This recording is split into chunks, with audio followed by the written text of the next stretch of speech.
my name is Kailee Karst, and I'm a junior biological anthropology major with a concentration in psychology. And I did my own project on smart growth in college towns and how it can be used to retain the creative class. First, who are the creative class? The creative class are the workers who are essential to the modern economy. They represent the innovators and creators, so those who create new products and designs.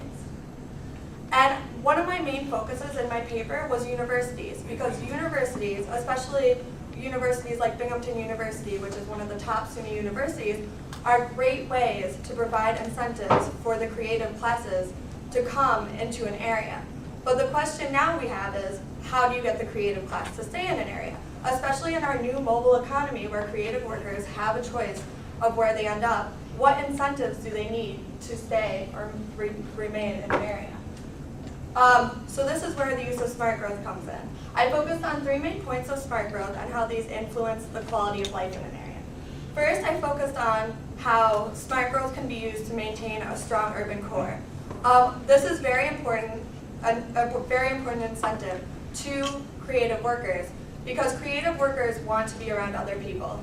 They want an area that provides the social and environmental amenities that are conducive to their work and to getting to know others around them.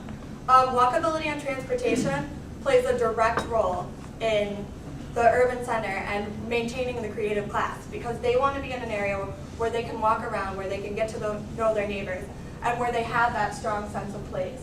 And this goes directly along with land use, mixed land use especially, because by combining residential, business, and retail areas, you create all the amenities that college students and creative workers need in one central location. And having a walkable area in an urban center means that they don't have to drive anywhere, that they don't need a car. And this is another incentive that may keep them in an area. Actually, most of my best practices came from the city of Binghamton. So I just want to recognize what a wonderful job the city of Binghamton is doing in addressing the issues of social and environmental amenities, because there are many organizations in Binghamton that are working really hard to make this a place where the creative class wants to live and reside.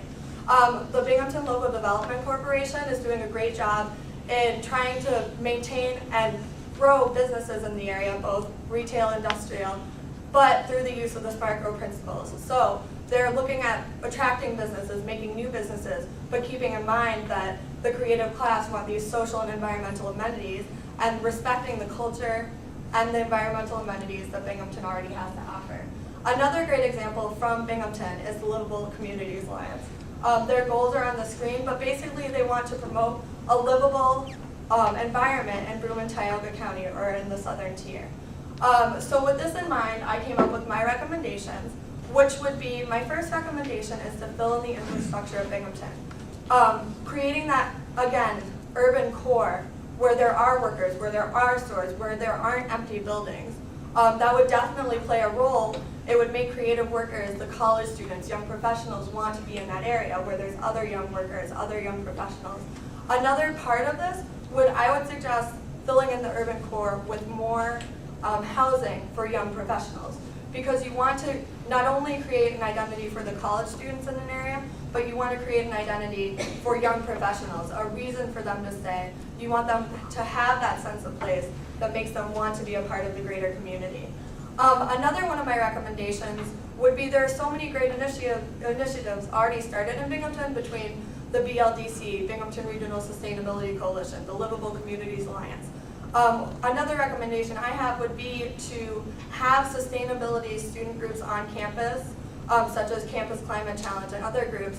Have each of those groups have a campus representative who goes to meetings of these groups. So there would be an alliance between the university and community groups. That way each group would be more efficient, and each group would get the knowledge from the university and from the community. Stronger ties would be formed, and in the end, this may help retain the leaders that could be in Binghamton, making Binghamton a better and more sustainable place tomorrow.